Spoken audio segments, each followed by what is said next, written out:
You don't overeat at night because you're hungry. You overeat at night because your system collapses. The same discipline that drives your success during the day, juggling meetings, responsibilities, deadlines, and spinning all your different plates, is exactly what sets you up to fail at night. One minute you're in control, the next you're standing in the kitchen at 9:37 p.m, finishing a bag of chips you didn't even plan to open. And if after 9 p.m. feels like a different version of you, this video will explain why. There are 4 reasons this happens for high-performing professionals. Fix these and your evening stop undoing your entire day. And that little voice in your head that says, "I messed it up again," finally disappears. By the way, if you're new here, my name is Akash and I work with high-performing, busy professionals who want to get lean, healthy, and strong without extremes. I've coached over 4,000 clients now across 30 different countries over the last decade. And this pattern after 9 p.m. shows up constantly. So let's dive in. Okay, reason number 1 is decision fatigue. High performers typically make hundreds of micro decisions on a day-to-day basis, not just related to work, but also what they eat, what they wear, when they do specific things, their routine, their structure, pretty much everything in their life. And one of the best hacks I found to help what happens in the evening is to automate as much of the sort of simple stuff that goes on in your day. About 10 years ago, I was meeting up with a friend to work on a project. We used to meet every Tuesday and Thursday. It was outside of working hours, so I wasn't on the gym floor as a personal trainer, where I had a typical uniform that I used to wear every day as a trainer. And I was turning up to these meetings wearing exactly the same clothes, and I didn't think too much of it. But he asked me, "Hey dude, what's going on with the clothing? Like, why are you wearing this same green top with black jogging bottom every time?" I hadn't put too much thought to it, but the following week I noticed some of my own patterns. Now this was back in 2015, where this concept of decision fatigue wasn't as popular as it is now. And I remember saying to him afterwards, "Dude, I think I just try and automate as much of the micro decisions so I can focus as much willpower and brain power on the big things in my life that I really care about, the creative projects and the things that we're working on right now." And then it forced me down a rabbit hole of research. I learned that willpower is something that's very finite. You know, we think of it as something that we have unlimited of, we've got to work on it, we can build our willpower. And there are some elements of that that's true. But the truth is, willpower is finite. And at the start of every day, you have a certain amount of brain battery that is available for not only the cognitive, creative expression that you want to do in your day, but also just in the decision making that you have. If you think about all through the day, you're making micro decisions, especially as a high performer. By the end of it, in the evening, you have the lowest mental bandwidth. So the chances of you making a good decision at night is very, very low. And this is why night eating isn't necessarily weakness, but it's actually neurological depletion, because your brain battery is completely drained, which means your prefrontal cortex is very fatigued. And as a result, your likelihood of wanting immediate gratification and impulsive behaviors and impulsive habits goes through the roof. So this is why you're very prone to evening eating. So the fix here is to remove evening decisions by pre-planning your meals in the day. And I like to take this a step further by actually pinning your meals down to specific times in the day that you'll eat and having a clear structure, strategy, and system that you follow in advance of the day and the week. Now, what this does is it takes all that decision out of the food itself and allows you to just focus on everything else in your life, but more importantly, not get to 9 p.m. at the end of the day and have to worry about what you're going to eat. So the first fix is to pin down your meals at specific times with where it is in your control, specific rules around what you're going to eat and when you're going to eat it. The second reason is you underate earlier. Now, a really typical scenario that I see when we start working with people is they skip breakfast or they eat very minimal at breakfast. They have a light lunch and then they're just powering through caffeine all throughout the day. The other thing is protein is typically very low. And what that typically does over time, it starts to eat at your self-esteem, because each day you're waking up saying, "I'll be good today." But what's happening at the end of the day is you're rebounding and you're breaking those habits that you're after. And one of the reasons why undereating makes this so difficult is because you're compressing your calories all through the day, whether you're doing it intentionally or not. And then you have this sort of quote unquote rebound hunger at the end of the day. And this is especially for those of you who might be under-eating protein. So if you think about what a typical day's eating is for most people, it's wake up, have some cereal. If not that, then maybe just grab a coffee, get something at the local coffee shop, croissant, bagel, something similar. Lunch might be grab a sandwich, and then again, more coffee in the afternoon to power through. And then in the dinner might be the only actual time you have a proper protein source. So it could be a chicken and rice and veggies, for example. That could be on a decent-ish day. But what's happening is because you're under-eating all through the day, at night, your ghrelin spikes, which is your hunger hormone. And suddenly you realize after you decompress and you relax, you've actually under-eaten a lot of the day. And that's where it's very, very easy to knock back 1,000, 2,000, 3,000 calories in one sitting. So the fix here is really simple. You want to have a structured eating schedule with 30 to 40 grams of protein at each meal, with a complex carb and quality fats. The protein is going to really drive satiety. It's one of the reasons why when we start working with people, they often complain that they're very full, they're stuffed. They can't believe they've got so much food on their plate because they're finally, for the first time, nourishing themselves with high quality foods. So if we think about what does 30, 40 grams of protein look like, it could be 150 to 200 grams of grilled chicken, with sweet potato and broccoli, making it a complete meal. It could be 200 grams of paneer tikka, quinoa, and sauteed vegetables. Or you could have 200 grams of tofu stir fry from firm tofu with jasmine rice, bok choy, and peppers. So those can be some examples of meals that you could have where you've got 30, 40 grams of protein, but you've also got complex carb and a quality fat. Now, if you pin those meals in the day, you agree ahead of time what you're going to eat when, you significantly reduce the decisions, as we talked about in the first point, but more importantly, you'll make sure you're well fed and well satiated all through the day. So the chances of a rebound hunger that creeps in at the end of the day should be much, much less. So reason 3 is stress needs an outlet. So if you think about how your day goes, it's stimulation, running on adrenaline, running on dopamine all throughout the day, whether that's doing stuff for the kids, dropping off to school, whether it's notifications that you're getting all through the day with your work projects, whether it's different stress demands that are put upon you from different people.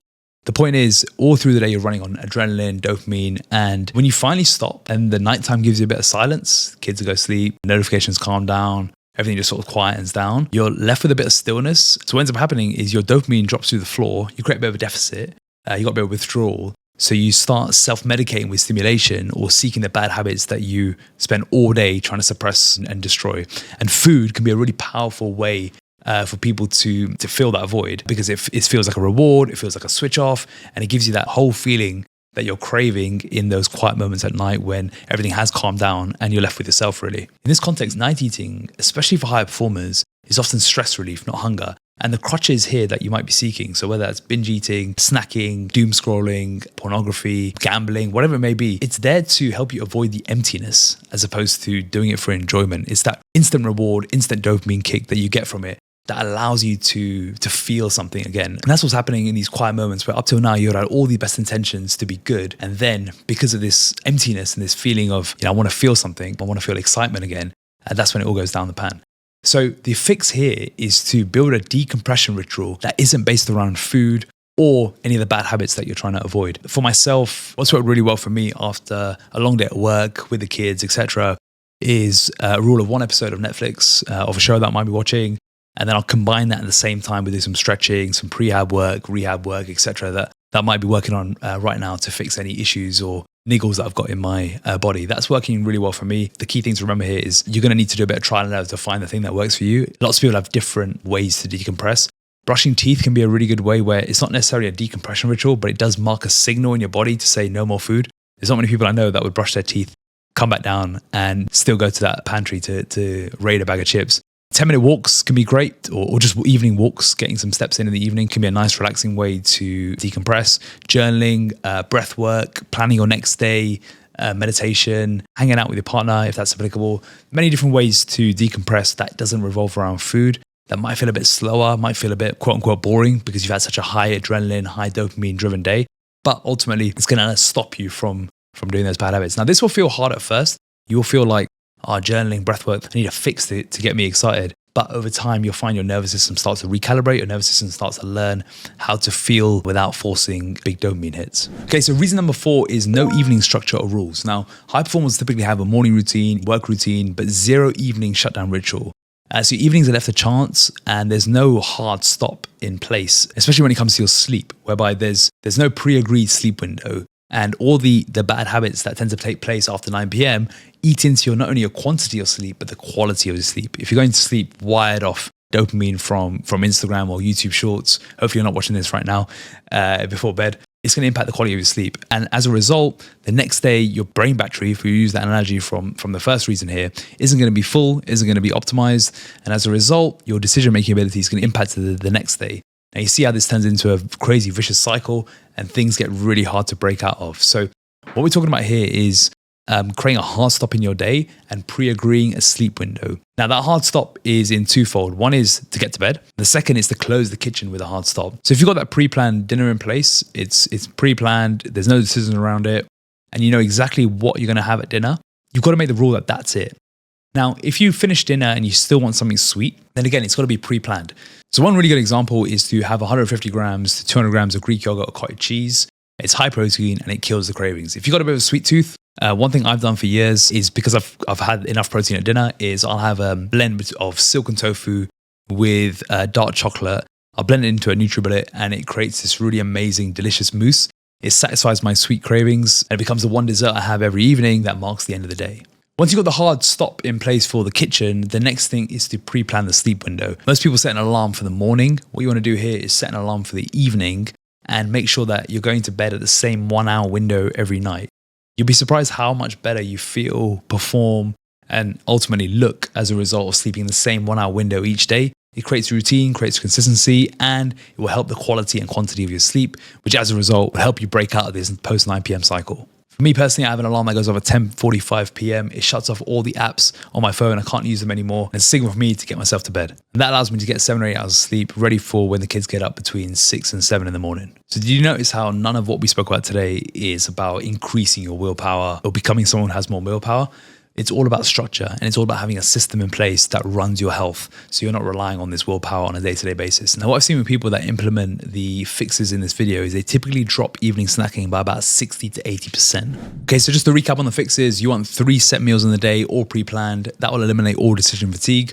And you also want to include a backup plan for dinner, especially if you're going out for restaurants or social events. The second, and linked to the first one, is to make sure each meal that you have is protein first. So there's about 30 to 40 grams of protein in each meal. The next is to include a decompression ritual in the evening that is not related to food. So have something, whether it's stretching, breath work, journaling, planning your next day, going for a walk, something that's not related to food or doom scrolling, any of the bad habits that you might be wanting to get rid of. The next is closing the kitchen and creating a sleep trigger. So whether that's an alarm that tells you to go to bed or an alarm that blocks your use of your phone or electronics, something that tells you to go to bed, but also signals that it's time to switch it off. If you master the last 90 minutes of your day, the rest becomes easier. And I've seen it time and time again when people master their final hour or two of the day, and as a result, other areas of their life improve as well, whether that's at work, in their relationships, or in their mental health. By the way, if you want more systems like this delivered straight to your inbox for free, you might want to check out my Built for Life newsletter, where twice a week I'll send you strategies and systems to help you look, feel, and perform better on a daily basis. The link is in the description, and I'll see you on the next one.